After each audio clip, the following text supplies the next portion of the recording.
La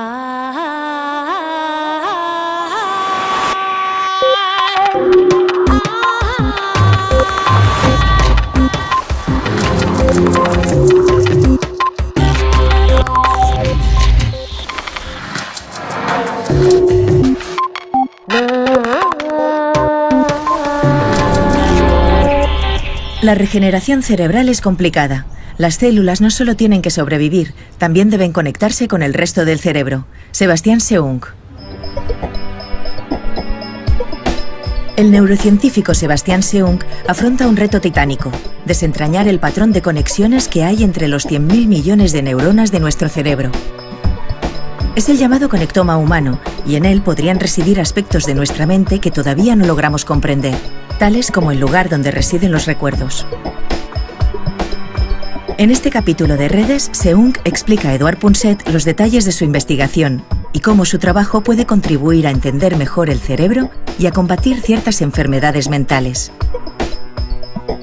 Y en la mirada de Elsa, veremos cómo podemos aprovechar la enorme capacidad plástica de nuestro cerebro para cambiar nuestros comportamientos más rígidos y rutinarios.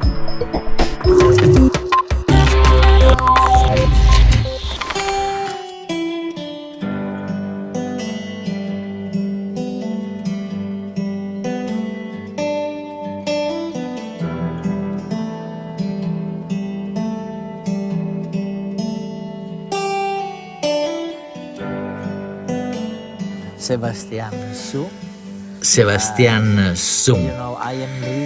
Siento muchísimo invadir así el trabajo tan preciso que venís haciendo desde hace tanto tiempo, más de 200 o 300 años, para cartografiar el cerebro. Me recuerda a Sidney Brenner, que estuvo en tu lugar hace muchos años, más de 10 creo, cuando estaba sumido en su proyecto con el gusano llamado Caenorhabditis elegans y pretendía trazar el mapa de su cerebro. Recuerdo que una vez me dijo: esto apenas es nada comparado con el cerebro humano. No son más que unas 300 neuronas, Sí. creo que me dijo, y tal vez unas 7.000 conexiones entre esas neuronas. ¿Cuál es la diferencia entre lo que él hacía entonces, hace 10 años, y lo que estáis preparando para los próximos 100 años con los seres humanos? Ante todo, Eduardo, muchas gracias por venir. Es un placer tenerte aquí. Verás, hay tantísimas neuronas en el cerebro humano que la tarea de cartografiarlas es demasiado difícil. Por eso, Sidney Brenner, el científico inglés, se planteó lo siguiente en la década de 1960. ¿Por qué no utilizar un animal pequeño con un sistema nervioso chiquitín? Tal vez de ese modo se podría cartografiar todo el cerebro, encontrar el diagrama de conexiones del sistema nervioso del gusano. Se convirtió en una especie de leyenda o mito en el campo de la neurociencia. Eso es. En la ciencia, aunque estemos ante una disciplina muy seria, centrada en los hechos y en la verdad, también tenemos nuestros héroes y mitos. Él dirigió un grupo que se pasó más de 12 años, más de una docena de años, cartografiando el sistema nervioso de un gusano diminuto, cortándolo en 20.000 rebanadas como si fuera salami para estudiarlo, para ver las secciones con microscopios extremadamente potentes y poco a poco ir trazando las vías que conectan todas las ramificaciones de las neuronas a través de las diferentes piezas y creando un diagrama. Eso ya fue una hazaña colosal, pero imagina ahora 1 milímetro cúbico de mi cerebro o el tuyo. Contiene 100.000 neuronas.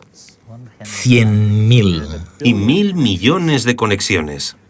Si a Sidney Brenner le costó más de 12 años cartografiar el cerebro de un gusano diminuto, ¿cuánto tardará la humanidad en cartografiar un solo milímetro cúbico de cerebro humano, por no hablar del cerebro entero? Ese es el gran reto. Me acuerdo de Santiago Ramón y Cajal, que también has mencionado. Corrígeme si me equivoco. Copió la tinción de Golgi. Sí, es correcto. Eso he oído. Y gracias a ese método de tinción, estudió el cerebro y afirmó que debía producirse cierta transmisión de electricidad entre una neurona y otra, un intercambio de información. ¿Qué novedades ha habido desde la época de Ramón y Cajal sobre esa transmisión de informaciones? Cajal fue un gran hombre con una historia fabulosa. A veces a algunas personas les resulta desconcertante o paradójico que se puedan examinar neuronas muertas y adivinar cómo puede funcionar una neurona viva. Pero eso es exactamente lo que hizo Cajal. Usó el método de tinción de Golgi, tomó muestras del cerebro, las examinó en un microscopio y observando las neuronas muertas fue el primero que vio que había ahí una estructura. Que las neuronas tenían ramificaciones en las cuales a veces había pequeñas estructuras con forma de espina, etc. Pues bien, basándose únicamente en lo que veía, logró llegar a hipótesis fabulosas sobre cómo funcionan las neuronas. Nunca pudo medir las señales eléctricas de las neuronas.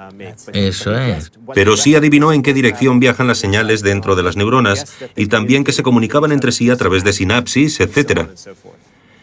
El reto al que nos enfrentamos hoy en día no solo consiste en observar neuronas individuales, sino también en comprender la red, el circuito. Con el mismo espíritu que Cajal, estudiamos cerebros de personas muertas y al observar la estructura de los circuitos neuronales, podemos formular hipótesis sobre cómo funcionan en las personas vivas. Este es el gusano microscópico Caenorhabditis elegans.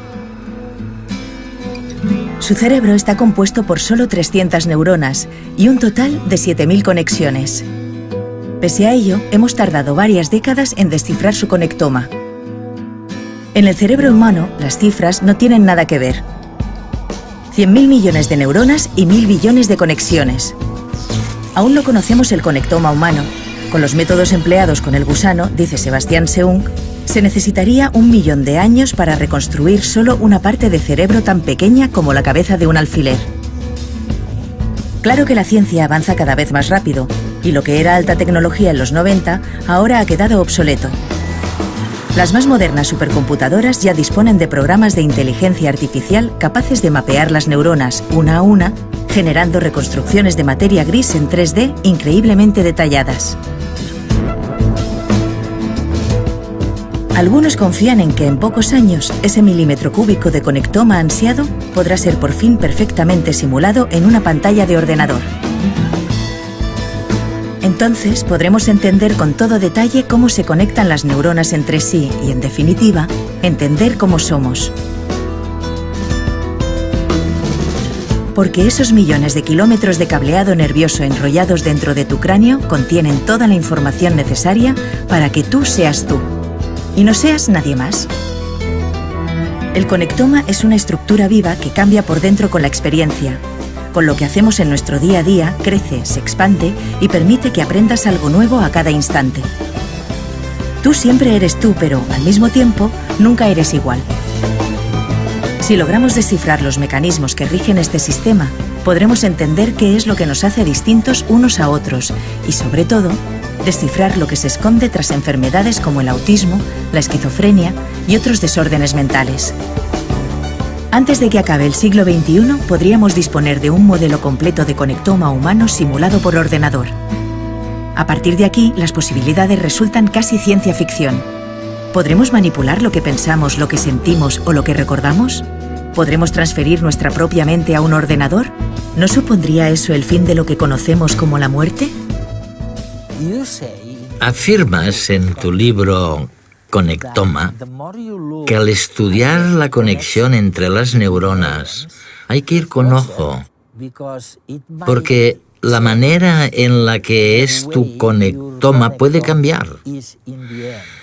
En otras palabras, si lo he entendido bien, dices que hay que ir con cuidado porque al final podemos acabar encontrándonos con que las conexiones sean distintas de las que teníamos al principio. ¿Es así? Porque si es así, entonces es muy complejo.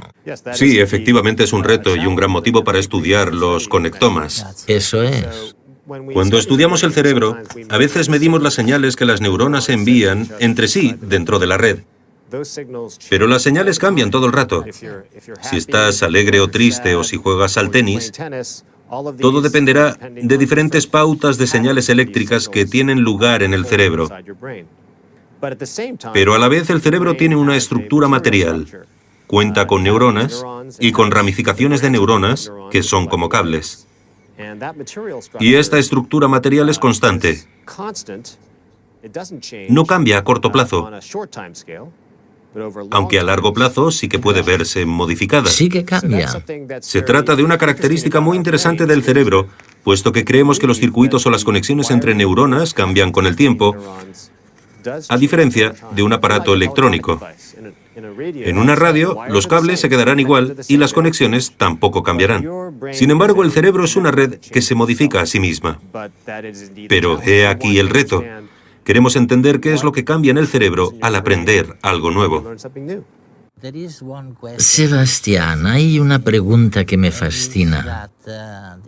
Probablemente entronca con el tradicional debate entre los que creen que todo es lo que es y los que están convencidos de que hay algo más. Pero cuando hablamos del conectoma, de mi conectoma, ¿hay realmente algo más? ¿O somos solo lo que somos? Cuando digo que tú eres tu conectoma, me refiero a una noción concreta sobre la identidad personal. Los neurocientíficos barajan la hipótesis de que los recuerdos se almacenen en el conectoma. Claramente los recuerdos son muy importantes para la identidad personal, ¿verdad? Pero hay otra noción de identidad que se basa en la conciencia. Sí. Imagina que perdieras la memoria, que te dieras un golpe en la cabeza y sufrieras amnesia, pero siguieras estando consciente. Probablemente seguirías conservando la noción del yo y de la identidad personal, solo que diferente. Yo diría que los dos conceptos del yo son distintos. Uno tiene que ver con la memoria, con lo que permanece, con que somos siempre la misma persona al levantarnos, solo ligeramente distintos. Este es el yo del conectoma. Luego está el yo que cambia todo el rato, que tiene que ver con la conciencia. Ese no es el yo del que hablamos con el conectoma.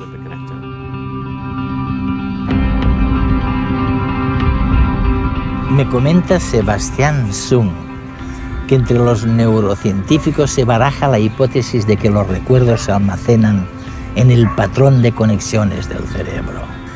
Es curioso. Si esto fuera así, y si pudiéramos trazar el mapa de nuestro conectoma, descubriríamos dónde se ubican nuestros recuerdos y a lo mejor seríamos capaces de leerlos. Nuestra identidad quedaría al descubierto. Pero es más, no resultaría imposible descargar en un ordenador toda esta información para simular luego la mente de uno mismo. Por el momento, aún estamos lejos, muy lejos de alcanzar este hito. Los muchos años que invirtió Sidney Brenner en entender las conexiones del insignificante cerebro del gusano elegans son una muestra del largo camino que tenemos por delante. Pero el camino ya está bastante trazado. ¿Y cuánto tiempo crees que os ocupará diseñar la cartografía del conectoma o del cerebro humano? Del conectoma, sí. Sí. ¿Cuánto tardaréis si lo comparamos con lo que tardó Sidney Brenner para estudiar el C. elegans? ¿Varias veces más? ¿5 más? Mucho más. Recuerda que incluso un milímetro cúbico tiene 100.000 neuronas y 1.000 millones de conexiones, mientras que el gusano solo tenía 7.000. Y el cerebro humano tiene 1 millón de milímetros cúbicos. Sí. Por tanto, se trata de una brecha enorme y todo depende realmente de lo lejos que lleguemos con la tecnología de la información. Es un problema, ya que la manera que tenemos de descubrir el conectoma es tomando imágenes a muy alta resolución, analizándolas y localizando las neuronas, las conexiones. Pero hay tantas imágenes que nos sobrepasan Cajal observó las neuronas a simple vista, pero nosotros contamos con tantísimas imágenes que necesitamos la ayuda de los ordenadores. Es la única manera de descubrir el conectoma humano completo, y los avances futuros dependen claramente de los ordenadores y de la inteligencia artificial. Quiero recalcar que no es necesario descubrir el conectoma humano completo para aprender muchísimo sobre cómo funciona el cerebro. Aunque solo logremos cartografiar un número pequeño de conexiones, de pequeños circuitos, y solo lo hagamos con un pedacito del cerebro del ratón o un pedacito del cerebro humano, eso nos permitirá aprender muchísimas cosas sobre cómo funciona todo. Podremos intentar analizar recuerdos y también averiguar algunas de las causas de los trastornos mentales.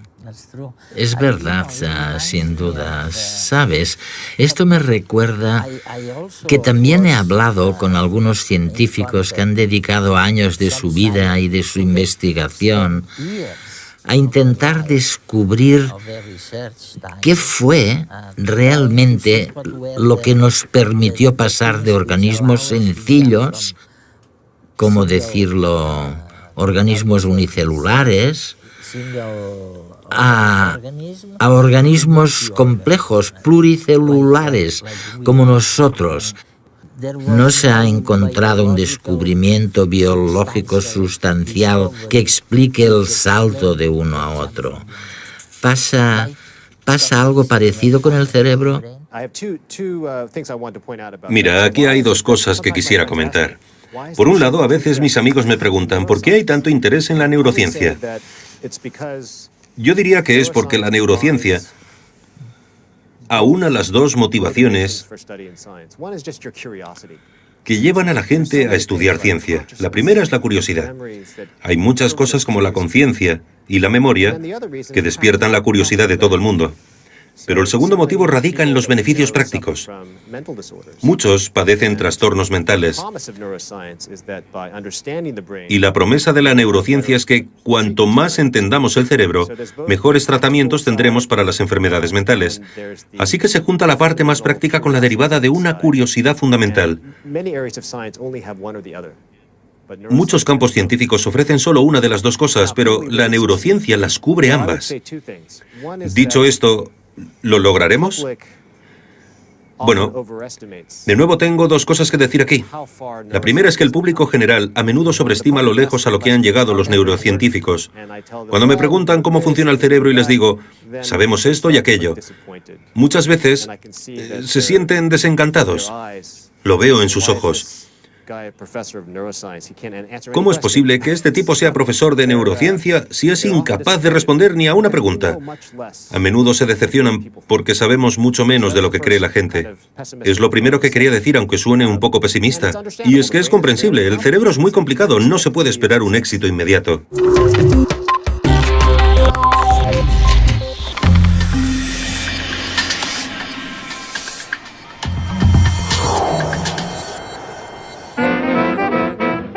Dice el neurocientífico Sebastian Segun que en una radio los cables se quedarán igual y las conexiones tampoco cambiarán a lo largo de su vida útil.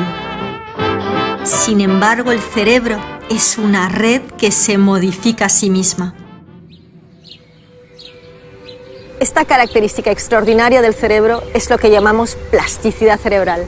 Pero aquí está el reto. Queremos entender qué es lo que cambia en el cerebro al aprender algo nuevo y cómo podemos potenciar esta habilidad. Estamos programados para cambiar. Sin embargo, no siempre lo hacemos y solemos elegir comportamientos rígidos y rutinarios. ¿Por qué? Es por la paradoja de la plasticidad. Vamos a verlo. Imagina que tu cerebro es una montaña. Hay elementos de esa montaña que te vienen dados, como la pendiente, las rocas, la consistencia de la nieve. Esos serían nuestros genes y nacemos con ellos. Ahora imagina que coges un trineo y bajas por esa montaña. La primera vez que lo hagas, elegirás el camino más fácil en función de las características de la cima y de cómo conduces tu trineo. Si bajas muchas veces, crearás algunos senderos y a partir de entonces te costará salir de ellos. Por tanto, necesitas hacer un esfuerzo deliberado para crear nuevos caminos. Esta es la forma en la que funciona nuestro cerebro. Fomentamos comportamientos rígidos y automáticos y cuando no usamos determinadas funciones cerebrales, estas empiezan a degradarse.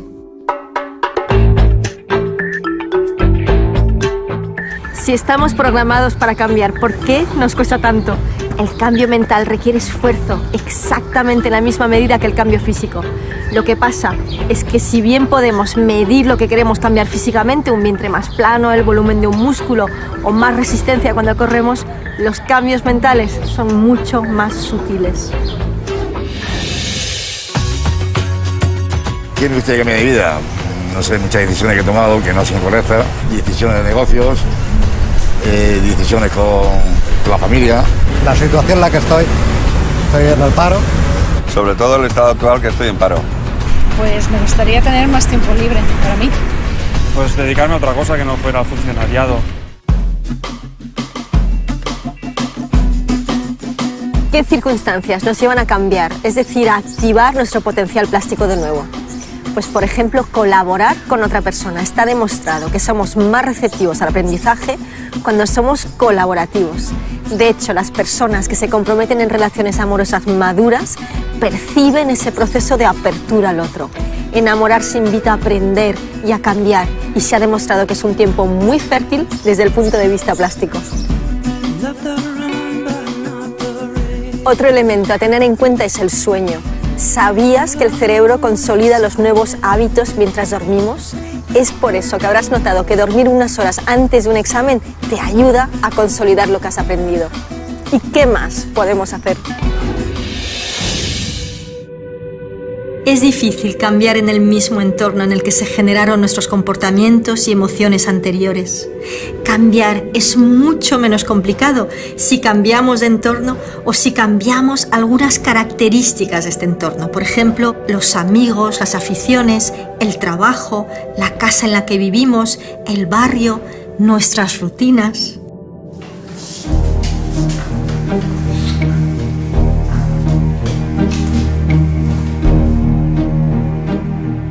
Tenía una vida normal, trabajaba en una entidad bancaria, tenía una casa, una hipoteca, iba al gimnasio, salía los fines de semana y poco a poco me di cuenta pues, de que no era feliz con mi vida.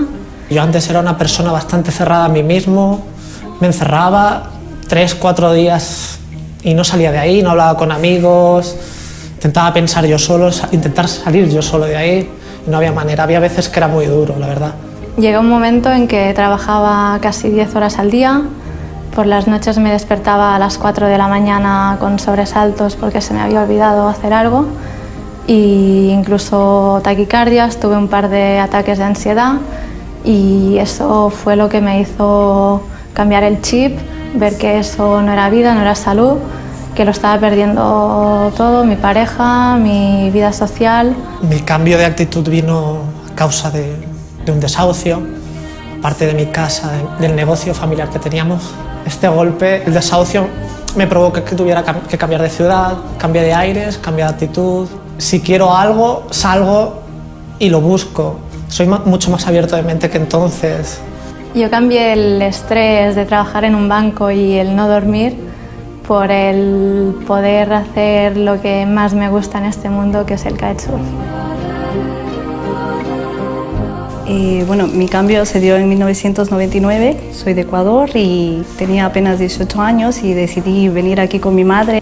Fue todo tan precipitado, la verdad es que la decisión fue más bien forzosa debido a la situación económica que atravesaba el país.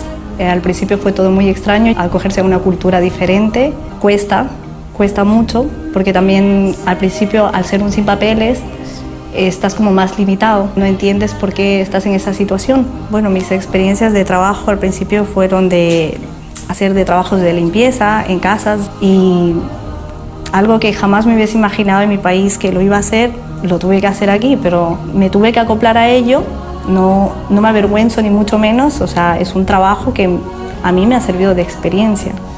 Me ha hecho valorar cosas de mi vida y también gracias a ello pude ayudar a mi familia. Y las experiencias que he ido obteniendo a lo largo de la vida pues me han ayudado mucho a ser una persona independiente y a sentirme fuerte en aquellos momentos que quizás estés de bajón. Ya me siento totalmente integrada aquí. Mi vida dio un vuelco radical a finales del año 91, cuando a mi madre se le diagnosticó la enfermedad de Huntington. La enfermedad de Huntington es una enfermedad neurodegenerativa, hereditaria en un 50% de los casos, con lo cual el mundo se vino abajo. Yo por aquel entonces tenía 17 años, mi padre cayó en una profunda depresión, fruto de que también perdió el trabajo, se le juntó con esto, con lo cual tuve que hacer de tripas corazón. No pude en ese momento abatirme y tuve que luchar para que la casa no se desmoronase, ¿no? Tuve ataques de ansiedad, no solo era pues el sufrimiento de ver a mi madre, sino era el posible reflejo de lo que yo podía padecer unos años después, ¿no? Es una enfermedad que se manifiesta entre los 30 y 40 años, con lo cual la tristeza se juntaba con un miedo terrible. Recuerdo un ataque de ansiedad que me dejó casi sin visión, y en ese momento dije: no puedo seguir viviendo de esta manera. O sigo viviendo, pero de otra manera, o no sigo viviendo. Opté por seguir viviendo. Intensamente deseé ese cambio. Y no es que fuera un cuento de hadas, pero sí que abrí los ojos, ¿no? Es decir, cuando tú deseas algo con intensidad, estás mucho más receptivo y parece que las cosas vayan sucediendo. Tenía yo que asistir a mi madre, tenía que cambiarle el pañal, tenía que hacer muchas cosas que eran terriblemente desagradables. Cuando abrí mi mente, cuando realmente acepté lo que estaba sucediendo y vi que no se podía cambiar la situación porque era imposible cambiarla, entonces aprendí a cambiar yo. Entonces, cambiar a mi madre, asistirla, bañarla, que para mí eso era muy desagradable, lo convertí como algo positivo, es decir, sabía que estaba haciendo algo bien. Y recuerdo que la actitud de mi madre hacia mí, aunque no se podía expresar, cambió. Es decir, de cambiarla primero con nervios, con malestar, etcétera, hacer algo que sabes que está bien, hacer algo que sabes que es lo mejor que puedes hacer, pues me recompensaba con una sonrisa, ¿no? Y eso realmente no tiene precio. No es magia, es inteligencia emocional.